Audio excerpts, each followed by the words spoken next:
Hi, it's Bill here at Immaculate Paint Protection. We're back, 2023 Corvette Z06. So paint correction is gonna maximize the gloss in this vehicle. We noticed there's some buffer trails from the factory, so they did something at the factory to fix the paint there. They almost went all the way, but they didn't completely finish the job at the factory. We saw some holograms, buffer trails outside the full sun. It's gonna be tough to pick up on the light here. To confirm they did that at the factory, we saw some notice right here between the hardtop and the windshield surround. There's remnants of the work at the factory for the paint correction at the factory. There's some buffer residue, compound residue, so we're gonna wipe that down. We're gonna be able to fix that, so a fine polish will remove that. Paint correction is a fancy word for polishing, so we're gonna use our Repel polisher here. So we're gonna do the paint correction, we're gonna apply paint protection film, stops the rock chips and stone chips. Then the ceramic coating is gonna go on top of the paint protection film. Common question or common misconception out there is there's two types of paint protection. There's paint protection film, and then there's ceramic coating. Paint protection film goes on first, then the ceramic coating can go on top of the paint protection film. The reason being is the ceramic coating is gonna make it easy to wash, easy to clean the vehicle. It's gonna add some gloss to it, naturally, but we want those properties on top of the PPF. The other reason we don't go backwards and we don't put ceramic coating on before paint protection film is if we put the ceramic coating on, it's gonna add some slickness, it's gonna reduce the surface energy on the paint. That just means that PPF will be more likely to lift off on some of the seams and that. So it's gonna affect the install. So one, you lose the benefits of the ceramic coating and you have a worse install on PPF. That's no good. So that's why we do things in the proper order here. Paint protection film goes on, then we'll come back and we'll put the ceramic coating on. So let's recap. Thorough wash, paint correction, paint protection film, then the ceramic coating. So let's just jump right into the paint correction now. Take this time to subscribe, like the video. That helps us out here. Again, small shop. I'm Bill, I own the company. I'm doing this all by myself for the most part, most days in here. That like button, that subscribe button really helps us out. Thank you. So there's a couple different ways to go about doing it. The way we do things here at my shop is we're gonna do least aggressive method possible. Least aggressive method possible. What does that mean? It means we're gonna step into it, we're gonna take our time. We wanna figure out what the car needs to make the paint the glossiest. At the same time, we wanna remove the least amount of clear coat as possible. We're not gonna come in here and just find a heavy compound and just start cutting and do a 4-step operation because that's what we think we need to do. Repel polisher, Repel's white pad. So this foam pad here, it's one of the softest, finest pads we have in the shop. Put it on the machine. Now we're gonna start off with Gyeon primer. Okay, so this is an ultra fine polish. It's not gonna do a whole lot of defect removal. So if we have some of the deeper swirls and scratches, it may not get those out, but that's okay because we're not removing a whole bunch of clear coat. For a brand new vehicle that's never been washed at the dealership, this will do it. The benefit I like of this is, one, it's made by Gyeon, so it's a great product, and two, we're gonna wind up using Gyeon coating later on. This polish, the fact it's made by Gyeon, is compatible with the Gyeon coating system. So I like to stay within the brands, if at all possible. And this is the finest polish I have in the shop. So let's start with this first and let's see the results. This is gonna be our test section right through here. I can see that haze, the buffer trails. Over this side, I can't see it. I don't know if you're gonna be able to pick that up on camera or not. At this point, you're just gonna have to trust me. At this point, we're ready to go. So I know the pad works, I know the polish works. And you always start with least aggressive method possible. It's not something we invented here in the shop. It's well known throughout industry. These are heirloom vehicles. That's why you're gonna go put the ceramic coating on it. You're gonna learn how to wash the car the right way. You don't wanna keep introducing swirls and scratches. Yes, you can take out swirls and scratches, but you can take out swirls and scratches by cutting clear coat down. Let the right people wash your car. Don't turn your car over to just anybody to have them wash it. There's a lot of small, intricate pieces all over this Corvette here. Some of these smaller, more intricate vehicles, that's where the price comes up on them. It's just the fact that it is gonna take more time because of the body structure of the vehicle, the complex curves coming around there. So something to think about when you're getting a quote or somebody's talking how long it takes to do. I wanna lay some tape down along this rubber trim here. I'm gonna go ahead and tape off these emblems here so we don't throw a bunch of dust or paint product residue. We don't get that jammed up here in these black emblems. So we're gonna take a little time, tape off the delicate areas, then we'll jump back into the polishing. Okay, so we're moving along. Flex, PXE, 80's working out great. got the door done. What we see here is there was some type of paint defect from the factory, so most likely a dust nib, which a piece of dust landed into the paint. They'll scrape it out to get the scratches out after either sand or take a hard piece of metal and knock that dust out. They'll go back in with a compound to remove those scratches. What they don't do is they don't do that finishing step, that final step, which is a fine polish. While you look at it in some lights, you can't see it. You get into the right light, it looks like a stain. The sheen, so there's a difference in color clarity there on that. So some little color correction might be another word for it. We'll just fix that with, again, light polish. We're gonna spot this one section in.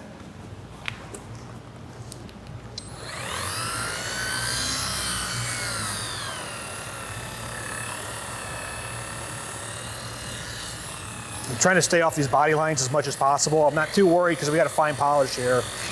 That's all it should take. So the quick summary on why we're not going to do paint correction on the front end, because we're going to put paint protection film on it. So it doesn't need it, right? So if a shop is trying to sell you, hey, you need hundreds of dollars or thousands of dollars of paint correction before you put PPF on, and they haven't seen your vehicle, step away, step back. That's an easy upsell for the shop. So one, there's no reason to spend your money on it if it's not necessary. And two, it's not the right thing to do for the vehicle. So look, we're gonna save that paint correction step for when the PPF, when the paint protection film comes off. 10, 12 years down the road, the paint protection film is gonna come off the vehicle. We'll adhesive remover, take the adhesive off, do a light paint correction, and you're back in business. The car looks brand new. So again, it's about finding a paint protection specialist that you know, that you trust, that you like, that's gonna tell you the pros and cons of everything. So that's why we're not doing paint correction on some parts of the vehicle here. It's my responsibility when the vehicle goes out the door to make sure we get the maximum quality out of it. A little spot work in that, now we're good to go.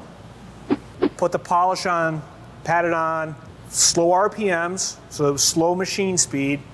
Then as we work that polish down, it starts to break down a little bit. We'll speed the machine up. That'll also increase the gloss level, increase the surface finish. So that's some of the things that are happening here. We cannot get into some of these areas here. I'm not even gonna attempt to jam the 3-inch tool into here, too tight. We do some hand work here, which means just spray put some of the polish in there, on there, and we're just gonna come in there and rub it in, rub it on. Gonna take a little extra work, get in there, work that in.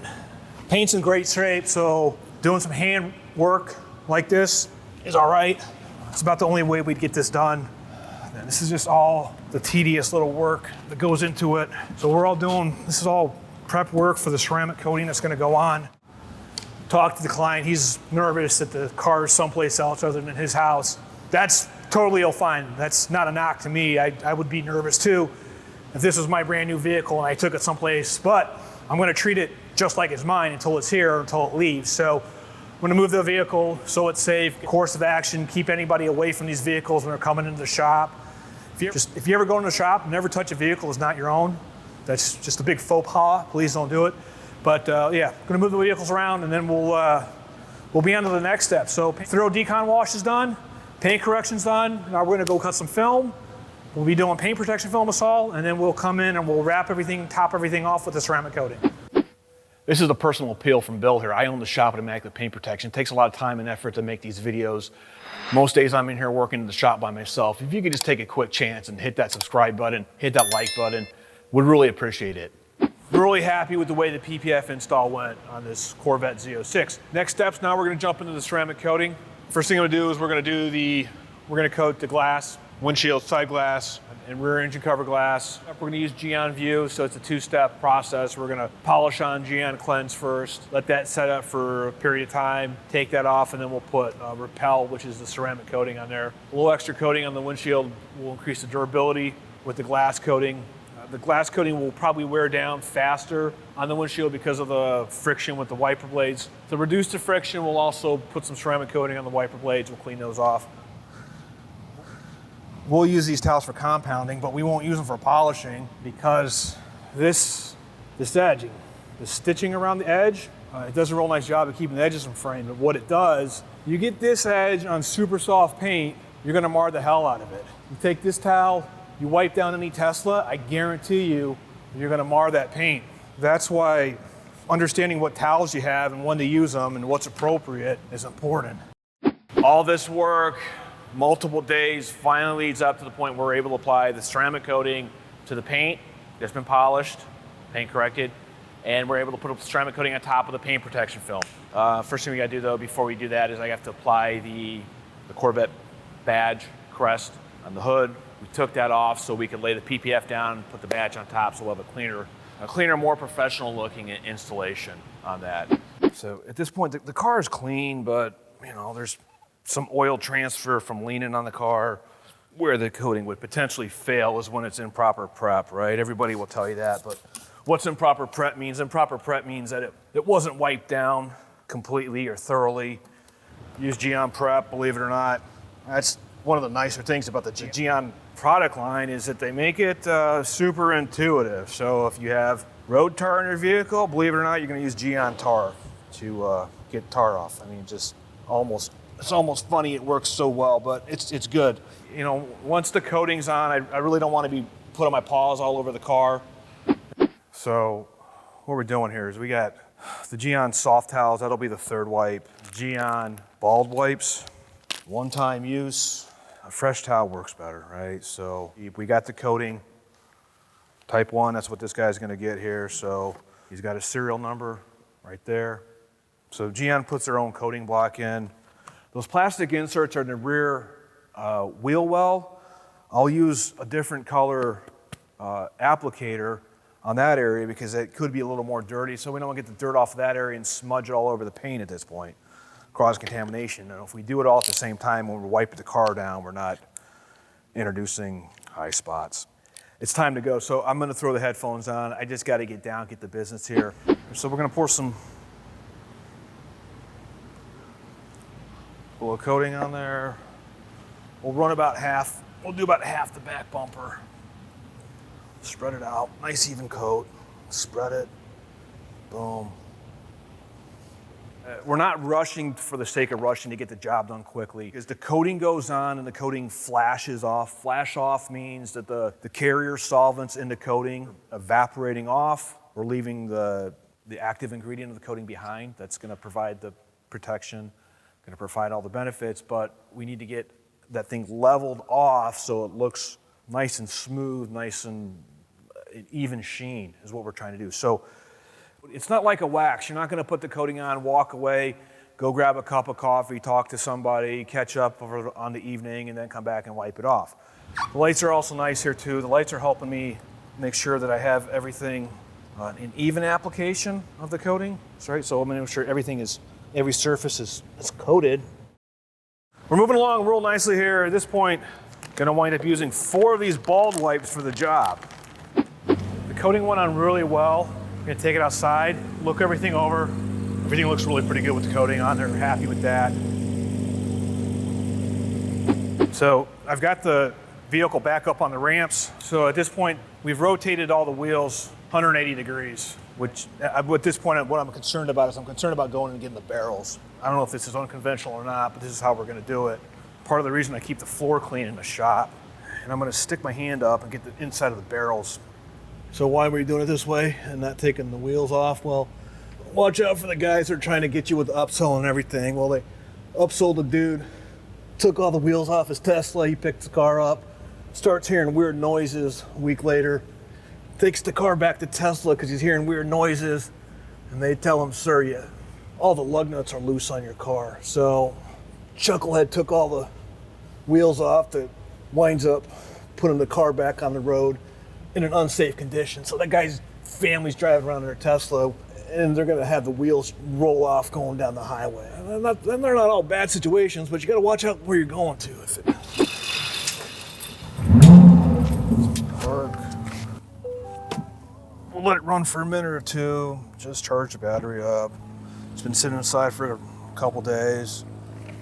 Corvette Z06 just finished it up. So it's gonna sit back there. I'm gonna pull out the checklist.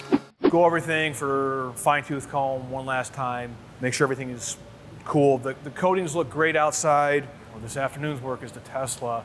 Something to talk about though, when you're shopping for these coatings, I know these guys are gonna sell these multi-layer coating systems. Look, I got here at 6:30 this morning. It's 11:30 now, and there's one layer of ceramic coating on here. So these guys that are selling you 8, 12 layers of coatings, I mean, I just don't believe it. I don't believe they're gonna spend 40 hours putting ceramic coating on your car. If you're paying for that, ask them if you can show up to the shop for 40 hours and watch them put the coating on, or count the number of layers they put on. Something to think about there. One layer will be fine. It's warranted with one layer. Again, not all the coatings are the same. There's different chemistries without them. Essentially, the multi-layer coating system is they do that it's an easy sell. It really is. It's an easy sell because as the consumer, if you know price and you know the number you're gonna get, it seems like, wow, 8 seems like 8 times better than 1. That would be awesome if it worked that way. It just doesn't. So something to think about there. The other thing we're talking about too is all the add-ons with PPF. Look, PPF is the first thing you should buy, but if somebody's using PPF, that's the excuse to add on. Industry publications, these guys are bragging that they've created multi-million-dollar shops, and their secret is that they hook people in with PPF and then they use the PPF as an add-on. What I'm trying to say is what they'll do is they'll hook you in with the $3,000 or $4,000 or the $2,000 PPF job, and they'll say, oh, by the way, you spent all this money on PPF, don't you want to protect it now? Wouldn't you want to put the ceramic coating on? If it's a high-quality paint protection film, you shouldn't have to put a ceramic coating on top of it to protect the coating. It's really nice to, but it's not necessary. So watch out for that if you're shopping.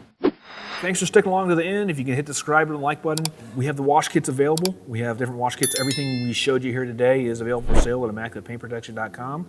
Follow our process. You're gonna wind up with a tool set that's nicer than most professional detailers out there. And we also have some full feature-length videos on a Tesla, on a couple pickup trucks. You can check those out on YouTube or check us out on our website at ImmaculatePaintProtection.com for the full feature-length videos.